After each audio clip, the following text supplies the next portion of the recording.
السلام عليكم ورحمة الله وبركاته، كل سنة وانتم طيبين ورمضان كريم عليكم. دي أهم المهن اللي أنت تشتغل بيها هنا في البرازيل. أولا الطب، وعشان تكون طبيب في بلدك هتيجي هنا لازم تكون بتتكلم برتغيز 100%. هتعمل معادلتك،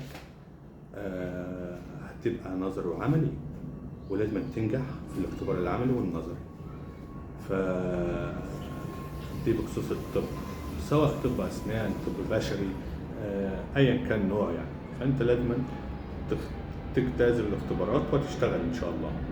والمهندسين برضو بيعملوا معادلات وبيشتغلوا إن شاء الله بمرتباتهم، ومرتبات الطب أيا كان تخصصه كويس جدا، وما بيشتغلوش في مستشفى واحد.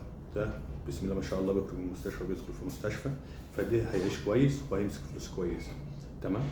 المبرمجين كويسين هنا برضه، بس لو انت مبرمج روح امريكا، روح استراليا، روح كندا، البلاد اللي فيها فلوس اكتر.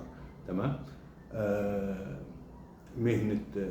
مهنة كمان التجارة، لازم تكون تاجر هنا وتفتح البيزنس بتاعك. اولا احب اعرفك تيجي تتعلم اللغة، ما تسلمش رقبتك لحد. هتخش تتعلم اللغة، تشوف البلد عاوزة ايه، تبدأ تجارتك وربنا هيرزقك. اما ما تجيش تقول واحد انا عاوز افتح مشروع ب100,000 ريال وانت عارف لغة، هتخسر فلوسك وتخسر نفسك كمان.